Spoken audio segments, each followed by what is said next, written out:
Bienvenidos una vez más a las clases del Instituto Bíblico Fiel Salem en su materia Hermenéutica General. Quien les habla, su hermano, maestro, profesor José Ángel Herrera Barraez. Mis números telefónicos en la lámina de presentación, donde pueden hacer sus preguntas y sus consultas referente a la materia. El correo electrónico, donde pueden enviar todas sus evaluaciones. En el siguiente material estaremos presentando los hebraísmos o modismos de las lenguas bíblicas. Recordando un poco la clase anterior donde definíamos la hermenéutica, que es una ciencia que nos enseña a interpretar las Sagradas Escrituras, hablábamos acerca también del método de interpretación que es recomendado al creyente, el método gramático histórico, y un principio básico de la hermenéutica, que es que la Biblia se interpreta a sí misma. Otro de los puntos abordados en la clase anterior fue el lenguaje figurado, que es de vital importancia su conocimiento, puesto que los hombres que escribieron la Biblia escribieron siendo inspirados por Dios, pero con todo el vocabulario, la estructura gramatical y el estilo literario de la época, su cultura. Es por eso que es imprescindible conocer ese lenguaje figurado. Y por último mencionábamos algunas de las clasificaciones del lenguaje figurado. Solamente mencionábamos las figuras de comparación, las figuras de dicción y las figuras de relación. Hoy abordaremos lo que son los hebraísmos bíblicos y entendemos por hebraísmo o modismos bíblicos ciertas expresiones y giros peculiares del idioma hebreo que ocurren en nuestras traducciones de la Biblia. Hay que recordar que la Biblia fue escrita originalmente en hebreo y en griego, y el conocimiento acerca de los hebraísmos nos va a facilitar el uso de la primera regla de interpretación, que dice que es necesario, en cuanto sea posible, tomar las palabras en el sentido usual y ordinario en que se dijeron. Ese sentido usual y ordinario no siempre equivale al sentido literal que está escrita. Las formas de descubrir los hebraísmos y modismos bíblicos nos encontramos, número 1, que era costumbre entre los hebreos llamar a una persona hijo de la cosa que de un modo especial le caracterizaba. Los ejemplos los vemos al decir al hijo pacífico y bien dispuesto, se le llamaba hijo de paz.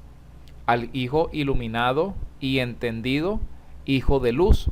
A los hijos desobedientes, hijos de desobediencia. Los textos de Lucas 16, Efesios 2:2, Efesios 5:6 y Efesios 5:8 nos corroboran este tipo de hebraísmos aplicado en la Escritura. La segunda forma de conseguir hebraísmos en las Escrituras se encuentran en la siguiente declaración. Algunas comparaciones se expresaban a veces mediante negaciones. Vemos en los siguientes 3 ejemplos los textos donde subrayado están el no me recibe a mí de Marcos 9:37, no por la comida que perece en Juan 6:27 y no has mentido a los hombres en Hechos 5:4. En los 3 textos que colocamos como ejemplos vemos las comparaciones que se expresan mediante negaciones. La intención en este hebraísmo no es negar lo que se está diciendo, sino que la comparación se está expresando mediante una negación con la que se pretende dar más bien afirmación de lo que se está diciendo. En el primer caso, pudiéramos decir que el que recibe a un niño como este, no solamente recibía a nuestro Señor Jesucristo, sino que también recibía al Padre que le había enviado.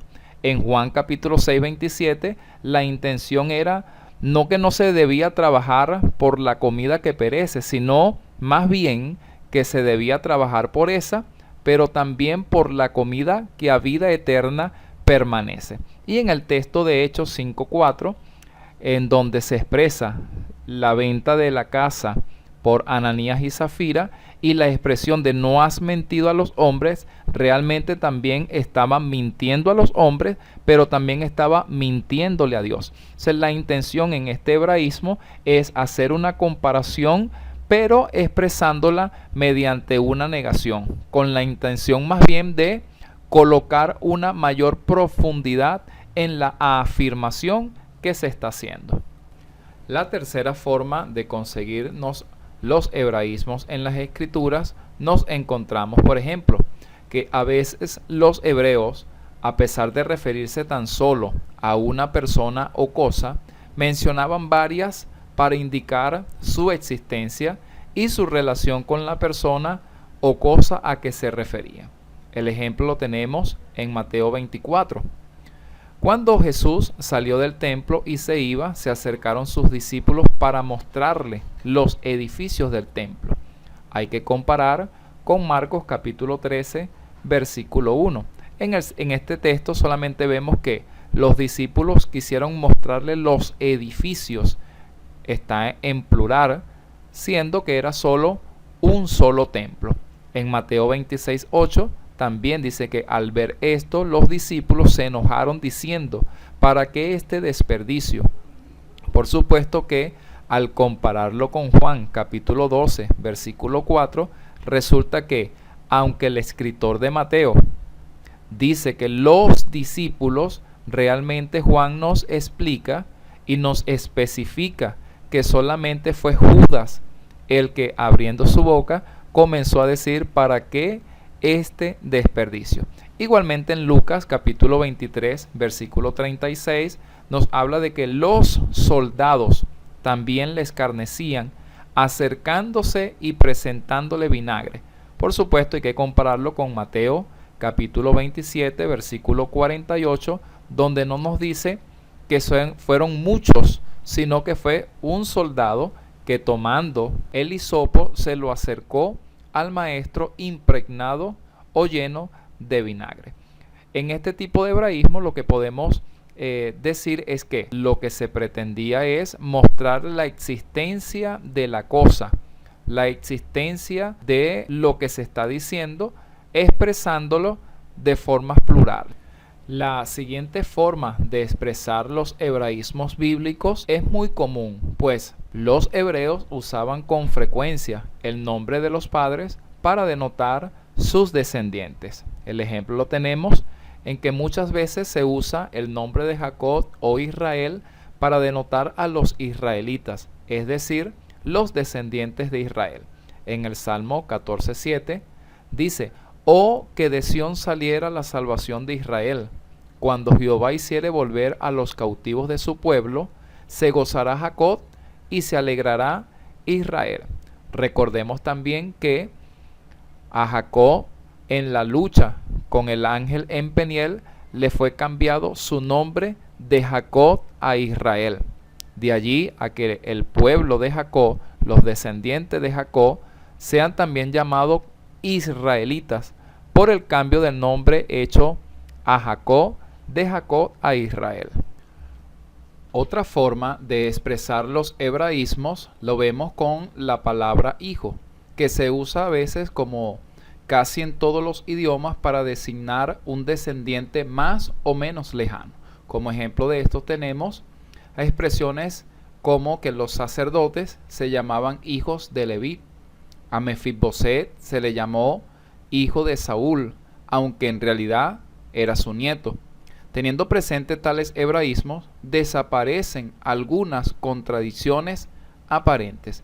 Ejemplo también tenemos en Segunda a los Reyes 8:26, donde se llama a Atalía hija de Onri, y en el verso 18 se le llama hija de Acab, siendo en realidad hija de Acab y nieta de Onri. El otro caso es también con respecto al término hermano. Muchas partes en las escrituras, el ejemplo de Abraham con Lot, eran considerados hermanos, aunque en realidad Lot era sobrino de Abraham.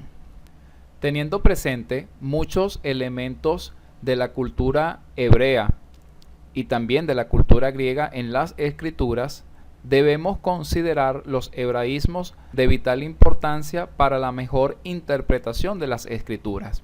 Debido a esto también surgen otros elementos que han sido considerados los casi hebraísmos bíblicos.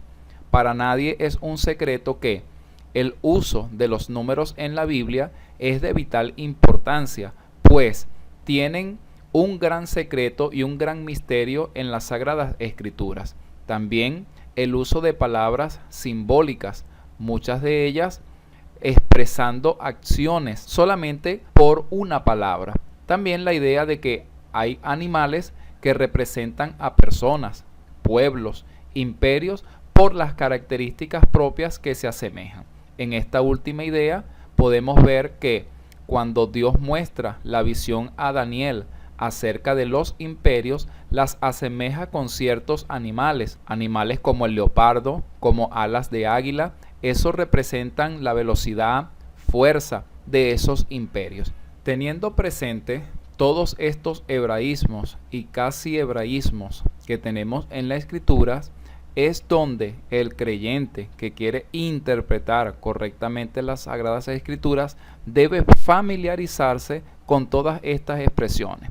Por supuesto, es recomendable para el uso de este tipo de lenguaje el libro de usos y costumbres de las tierras bíblicas, un buen diccionario ilustrado que pueda ayudarnos a despejar cualquier duda con respecto a palabras, con respecto a expresiones, con respecto a los números.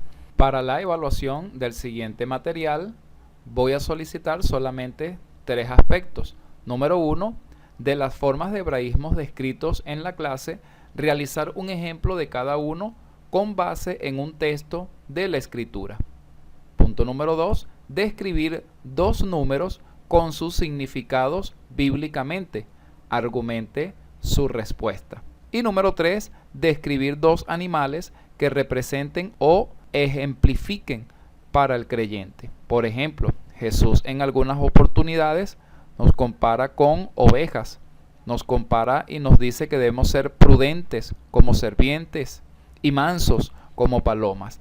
Quedo a su completa disposición para cualquier pregunta, inquietud o sugerencia respecto de la materia. Dios les bendiga grandemente. Saludos.